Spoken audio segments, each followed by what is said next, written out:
Hi friends, എല്ലാവർക്കും southern മെനുവിലേക്ക് സ്വാഗതം. എൻ്റെ പേര് നീതു. അപ്പോൾ ഇന്ന് സതേൺ മെനുവിൽ ഞാനൊരു എളുപ്പത്തിൽ ഉണ്ടാക്കാൻ പറ്റുന്ന ഒരു കറിയായിട്ടാണ് വന്നിരിക്കുന്നത്. തക്കാളി കറിയാണ് ഞാനിന്ന് ഉണ്ടാക്കാൻ പോകുന്നത്. നമ്മുടെ കയ്യിൽ വേറെ ഒരു പച്ചക്കറി ഇല്ലെങ്കിൽ കുറച്ച് തക്കാളി, ഉള്ളി ഇതൊക്കെ എപ്പോഴും കാണുമല്ലേ. അപ്പോൾ അത് വെച്ചിട്ടാണ് ഞാൻ ഈ കറി ഉണ്ടാക്കാൻ പോകുന്നത്. അതുകൊണ്ട് തന്നെ എല്ലാവർക്കും എളുപ്പത്തിൽ ഉണ്ടാക്കാൻ പറ്റുന്ന ഒരു കറിയാണ്. അപ്പോൾ നമുക്ക് നോക്കാം ഇതെങ്ങനെയാണ് ഉണ്ടാക്കുന്നതെന്ന്. അപ്പോൾ ഇത് നോക്കിക്കേ, ഈ മെയിനായിട്ട് ഈ 3 എണ്ണമാണ് നമുക്ക് വേണ്ടത്. അപ്പോൾ തക്കാളി വേണം. ഞാനിപ്പോൾ ഇവിടെ ഒരു 4 തക്കാളി ഇതുപോലെ അരിഞ്ഞു വെച്ചിട്ടുണ്ട്. ഏകദേശം ഒരു 1/4 കിലോ തക്കാളി കറക്റ്റായിരിക്കും. പിന്നെ വേണ്ടത് സവോളയാണ്. ഒരു വലിപ്പമുള്ള സവോള ഞാൻ ഇതുപോലെ ചെറുതായിട്ട് കൊത്തി അരിഞ്ഞെടുത്തിട്ടുണ്ട്. ഇപ്പോൾ സ്ലൈസ് ചെയ്യുന്നതിനേക്കാളും ഇതുപോലെ അരിഞ്ഞെടുക്കുന്നതാണ് ടേസ്റ്റ്. പിന്നെ വേണ്ടത് പച്ചമുളകാണ്. ഞാനിപ്പോൾ ഇവിടെ 1 എണ്ണമാണ് എടുത്തിട്ടുള്ളത്. ഇത് നല്ല എരിവാണ്. അപ്പോൾ നിങ്ങൾ എരിവിനനുസരിച്ചിട്ടൊന്ന് അഡ്ജസ്റ്റ് ചെയ്ത് കൊടുക്കുക. 2 3 എടുക്കുക കേട്ടോ. അപ്പോൾ ഇതിന് നല്ല എരിവുള്ളതുകൊണ്ട് ഞാൻ കുറച്ച് എടുക്കുന്നു കേട്ടോ. പിന്നെ നമുക്ക് ഇതിനകത്തേക്ക് അരപ്പാണ് വേണ്ടത്. അപ്പോൾ ഇത്രയും സാധനങ്ങളാണ് നമുക്ക് മെയിനായിട്ട് വേണ്ടത്. ഇനിയിപ്പോൾ അരപ്പ് തയ്യാറാക്കുന്നത് എങ്ങനെയാണെന്ന് നോക്കാം. അപ്പോൾ അരപ്പിന് വേണ്ടിയിട്ട് നമുക്ക് തേങ്ങയാണ് വേണ്ടത്. തേങ്ങ ഞാനിപ്പോൾ ഏകദേശം ഒരു 2-2.5 പിടി തേങ്ങ ഞാൻ എടുത്തിട്ടുണ്ട്. അപ്പോൾ കപ്പ് കണക്കിന് പറയുവാണെങ്കിൽ ഏകദേശം ഒരു 1/2 കപ്പ് തേങ്ങ ഉണ്ടാവും ഇത്. അപ്പോൾ തേങ്ങ നമുക്ക് വേണം. പിന്നെ വേണ്ടത് പെരുംജീരകമാണ്. പെരുംജീരകം ഞാനിവിടെ 1 ടീസ്പൂൺ ഞാൻ ചേർത്ത് കൊടുക്കുന്നുണ്ട്. പെരുംജീരകം എന്ന് പറയുമ്പോൾ വലിയ ജീരകം, ചെറിയ ജീരകം അല്ല കേട്ടോ. നമ്മൾ സാധാരണ കറിക്ക് ഉപയോഗിക്കുന്ന ജീരകം അല്ല. പിന്നെ വേണ്ടത് വെളുത്തുള്ളിയാണ്. വെളുത്തുള്ളി ഞാനിപ്പോൾ ഇവിടെ 2 വലിയ അല്ലി വെളുത്തുള്ളി ഇട്ട് കൊടുക്കുന്നുണ്ട്. അപ്പോൾ നിങ്ങൾ ചെറിയ അല്ലിയൊക്കെ ആണെങ്കിൽ ഒരു 4 എണ്ണം വരെ ഇട്ട് കൊടുക്കുക കേട്ടോ. നാടനൊക്കെ ആണെങ്കിൽ. ഇനി ഇത് നമ്മളൊന്ന് നന്നായിട്ട് അരച്ചെടുക്കണം. ഇപ്പോൾ ഒരുപാട് പേസ്റ്റ് പോലെ അരയേണ്ട ആവശ്യമൊന്നുമില്ല. എന്നാലും അത്യാവശ്യം ഒന്ന് അരച്ചെടുക്കാം.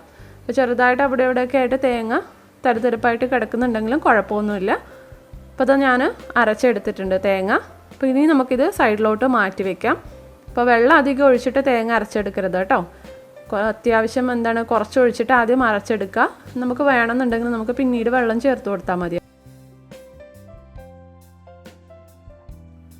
അപ്പോൾ നമുക്കിതിനെ ഉണ്ടാക്കാൻ തുടങ്ങാം. ഞാനൊരു ചട്ടി അടുപ്പത്ത് വെച്ച് ചൂടാക്കിയിട്ടുണ്ട്. ഇനി ഇതിനകത്തേക്ക് ഏകദേശം ഞാൻ 1 ടേബിൾ സ്പൂൺ എണ്ണ ഒഴിച്ചു കൊടുത്തിട്ടുണ്ട്.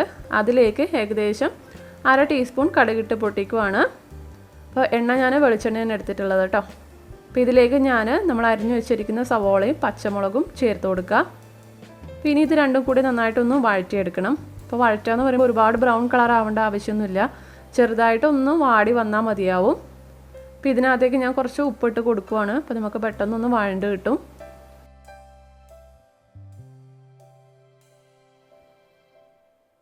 അപ്പോൾ ഇത് നോക്കിക്കേ, നമ്മുടെ സവാളയൊക്കെ നന്നായിട്ടൊന്ന് വാടി വന്നിട്ടുണ്ട്. അപ്പോൾ ഈ ഒരു സമയത്ത് നമുക്ക് ഇതിനകത്തേക്ക് പൊടികൾ ചേർക്കാം. അപ്പോൾ ഞാനിവിടെ 1 ടീസ്പൂൺ കശ്മീരി മുളക് പൊടി, അതേപോലെ തന്നെ 1/2 ടീസ്പൂൺ നല്ല എരിവുള്ള മുളക് പൊടിയും കൂടെ ചേർക്കുവാണ്. അപ്പോൾ ഇതിൻ്റെ അളവ് നിങ്ങളുടെ എരിവിനനുസരിച്ചിട്ടൊന്ന് അഡ്ജസ്റ്റ് ചെയ്ത് കൊടുക്കണം കേട്ടോ. അപ്പോൾ ഇതിൻ്റെ കൂടെ തന്നെ ഞാൻ 1/2 ടീസ്പൂൺ മഞ്ഞൾപ്പൊടിയും കൂടെ ചേർത്തിട്ടുണ്ട്. അപ്പോൾ മുളക് പൊടിയുടെ കാര്യം പ്രത്യേകം ശ്രദ്ധിക്കുക. ഞാൻ മൊത്തത്തിൽ 1.5 ടീസ്പൂണാണ് ചേർത്തിട്ടുള്ളത്. അപ്പോൾ അതിൽ എത്രത്തോളം എരിവ് വേണമെന്നുള്ളത് നിങ്ങളുടെ ഇഷ്ടം. കാരണം അത് തക്കാളിയുടെ പുളിക്ക് അനുസരിച്ചിട്ട് ഒന്ന് അഡ്ജസ്റ്റ് ചെയ്യേണ്ടി വരും. അപ്പോൾ തക്കാളി നല്ല പുളിയുള്ള തക്കാളി ആണെങ്കിൽ എരിവ് കുറച്ച് അധികം ഇട്ടുള്ളൂ കേട്ടോ. കശ്മീരി മുളക് പൊടി കുറച്ചിട്ട് നല്ല എരിവുള്ള മുളക് പൊടി കുറച്ച് അധികം ഇട്ട് കൊടുക്കുക. അപ്പോൾ പൊടികൾ ചേർത്തിട്ട് നമ്മൾ അതിൻ്റെ പച്ചമണം മാറുന്നത് വരെ ഒന്ന് വഴറ്റണം കേട്ടോ. അതിന് ശേഷം പച്ചമണമൊക്കെ മാറിയതിന് ശേഷം നമുക്ക് ഇതിനകത്തേക്ക് തക്കാളി ഇട്ടിട്ട് നന്നായിട്ടൊന്ന് മിക്സ് ചെയ്ത് കൊടുക്കാം. ഒരു 2 മിനിറ്റ് ഒന്ന് മിക്സ് ചെയ്ത് കൊടുക്കുക. അപ്പോൾ ഇത് ഉടയൊന്നും ഉടയേണ്ട ആവശ്യമില്ല. ജസ്റ്റ് ഒന്ന് ആ മസാലയൊക്കെ ഒന്ന് മിക്സായി കിട്ടിയാൽ മതിയാവും. പിന്നെ ഇതിനകത്തേക്ക് ഞാൻ കുറച്ച് വെള്ളം ഒഴിച്ച് കൊടുക്കുവാണ്. തക്കാളിയൊക്കെ ഒന്ന് മുങ്ങി നിൽക്കാൻ ആവശ്യത്തിന് വെള്ളം ഒഴിച്ച് കൊടുക്കുവാണ്. അപ്പോൾ ഒരുപാട് ഞാൻ ചേർക്കുന്നില്ല.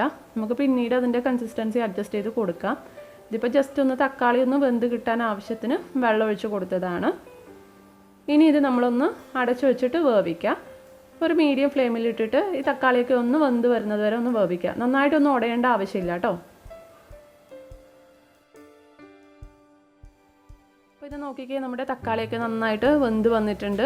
അപ്പോൾ അധികം ഒന്നും ഉടയേണ്ട ആവശ്യമില്ല. ജസ്റ്റ് ഒന്ന് വെന്ത് കിട്ടിയാൽ മതിയാവും. അപ്പോൾ തക്കാളിയൊക്കെ ഉടഞ്ഞു പോയിട്ടുണ്ടാകും. നമ്മുടെ കറിയിൽ അത്ര ഒരു ടേസ്റ്റ് കാണില്ല. നമ്മൾ തക്കാളി കറിയല്ലേ ഉണ്ടാക്കുന്നത്. അപ്പോൾ എല്ലാം കൂടി അങ്ങ് ഉടഞ്ഞു പോയി കഴിഞ്ഞാൽ പിന്നെ അതിനകത്തൊന്നും കാണില്ല. പിന്നെ ഇതിനകത്തേക്ക് നമ്മൾ ഉപ്പൊക്കെ ഒന്ന് ടേസ്റ്റ് ചെയ്ത് നോക്കാം കേട്ടോ, ആവശ്യത്തിന് ഉണ്ടോയെന്ന്. അപ്പോൾ ഞാൻ ഇതിനകത്തേക്ക് ഇപ്പോൾ അരപ്പൊന്ന് ചേർക്കുവാണ്. നമ്മൾ തേങ്ങയും പെരുംജീരകമൊക്കെ അരച്ച് വെച്ചില്ലേ, അത് അരപ്പ് ചേർത്ത് കൊടുക്കാം. അതേപോലെ തന്നെ ജാറിലേക്ക് കുറച്ച് വെള്ളം ഒഴിച്ചിട്ട് ഇതിനകത്തേക്ക് ഒഴിച്ചു കൊടുക്കുക. എന്നിട്ട് എല്ലാം കൂടി നന്നായിട്ടൊന്ന് മിക്സ് ചെയ്ത് കൊടുക്കുക. അപ്പോൾ ഈ ഒരു സമയത്ത് നിങ്ങൾക്ക് ഇതിൻ്റെ കൺസിസ്റ്റൻസി അഡ്ജസ്റ്റ് ചെയ്ത് കൊടുക്കുക. നിങ്ങൾക്ക് എത്രത്തോളം ഈ ഒരു കറിക്ക് തിക്നെസ് വേണോ അതിനനുസരിച്ചിട്ട് വെള്ളം ഒഴിച്ചു കൊടുക്കാം. അപ്പോൾ ഞാനിപ്പോൾ ഇവിടെ ഏകദേശം മൊത്തത്തിലൊരു 1.5 ഗ്ലാസ് വെള്ളം ഒഴിച്ചു കൊടുക്കുന്നുണ്ട്. അതേപോലെ തന്നെ ഇതിൻ്റെ കൂടെ കുറച്ച് കറിവേപ്പിലയും കൂടെ ചേർക്കാം. അപ്പോൾ കറിവേപ്പിലയും ആവശ്യത്തിന് വെള്ളമൊക്കെ ഒഴിച്ചിട്ട് നന്നായിട്ടൊന്ന് മിക്സ് ചെയ്ത് കൊടുക്കുക. ഈ ഒരു സമയത്ത് നിങ്ങൾക്ക് ഉപ്പ് ഒന്ന് ടേസ്റ്റ് ചെയ്ത് നോക്കുക. ഉപ്പ് കുറവാണോ എന്നൊക്കെ നോക്കുക. കുറവാണെങ്കിൽ ആവശ്യത്തിന് ഉപ്പ് ചേർത്ത് കൊടുക്കുക. ഇപ്പോൾ ഇതിന് ഈ ഒരു സമയത്ത് നിങ്ങൾക്ക് എരിവ് ഒന്ന് ചെക്ക് ചെയ്യാം. എരിവ് കുറവാണെന്ന് തോന്നുന്നുണ്ടെങ്കിൽ പച്ചമുളക് കീറിയിട്ട് കൊടുക്കുക കേട്ടോ. പുളി തക്കാളിയുടെ പുളിയൊക്കെ അനുസരിച്ചിട്ടിരിക്കും നമുക്ക് എത്രത്തോളം എരിവ് വേണമെന്നുള്ളത്. പക്ഷേ മുളക് പൊടി ചേർക്കരുത്, അതിൻ്റെ ആ ഒരു പച്ചക്കുത്തലുണ്ടാവും. അതുകൊണ്ട് പച്ചമുളക് കീറിയിട്ട് കൊടുക്കാം. ഇനി ഇത് നമ്മൾ നന്നായിട്ടൊന്ന് തിളപ്പിക്കണം. തിളച്ചിട്ട് നമ്മൾ ഈ ചാറൊക്കെ ഒന്ന് കുറുകി വരണം. ഇപ്പോൾ എനിക്കിതിനകത്ത് ഉപ്പ് കുറച്ച് കുറവായിരുന്നു, അതുകൊണ്ട് ഞാൻ ഉപ്പ് ചേർത്തിട്ടുണ്ട്. പിന്നെ ഇത് ഞാൻ അടച്ചു വെച്ചിട്ട് ഒന്ന് ആ തേങ്ങയുടെ പച്ചമണമൊക്കെ ഒന്ന് മാറുന്നത് വരെ ഒന്ന് തിളപ്പിക്കാൻ പോവുകയാണ്.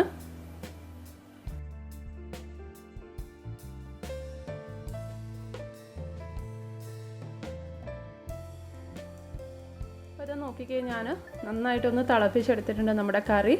ഏകദേശം ഒരു 5-10 മിനിറ്റ് ഞാൻ തിളപ്പിച്ചിട്ടുണ്ട്. അപ്പോൾ കറിയൊക്കെ നന്നായിട്ട് ഒന്ന് കുറുകി വന്നിട്ടുണ്ട്. അപ്പോൾ എല്ലാം തക്കാളിയൊക്കെ വെന്ത് റെഡിയായി വന്നിട്ടുണ്ട്. അപ്പോൾ നമ്മുടെ ടേസ്റ്റി ആയിട്ടുള്ള തക്കാളി കറി റെഡി ആയിട്ടുണ്ട്. വളരെ എളുപ്പത്തിൽ തയ്യാറാക്കാൻ പറ്റും അല്ലേ? അപ്പോൾ തക്കാളിയും സവോളയൊക്കെ മാത്രം മതിയാവും. പിന്നെ അരപ്പിന് കുറച്ച് തേങ്ങയും കൂടെ മാത്രം മതിയില്ലേ നമ്മൾ കറി ഉണ്ടാക്കാൻ വേണ്ടിയിട്ട്.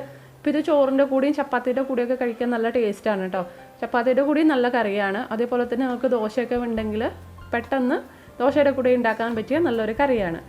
അപ്പോൾ ഇതെല്ലാവരും ഒന്ന് ട്രൈ ചെയ്ത് നോക്കുക. ട്രൈ ചെയ്തിട്ട് നിങ്ങളുടെ അഭിപ്രായങ്ങളൊക്കെ ഒന്ന് താഴെ പറയുക കേട്ടോ. അതേപോലെ തന്നെ ഇഷ്ടപ്പെട്ട കൂട്ടുകാർക്കൊക്കെ ഒന്ന് ഷെയർ ചെയ്ത് കൊടുക്കണേ ഈ കറി. അപ്പോൾ എല്ലാവർക്കും ഒന്ന് എത്തണ്ടേ റെസിപ്പീസൊക്കെ.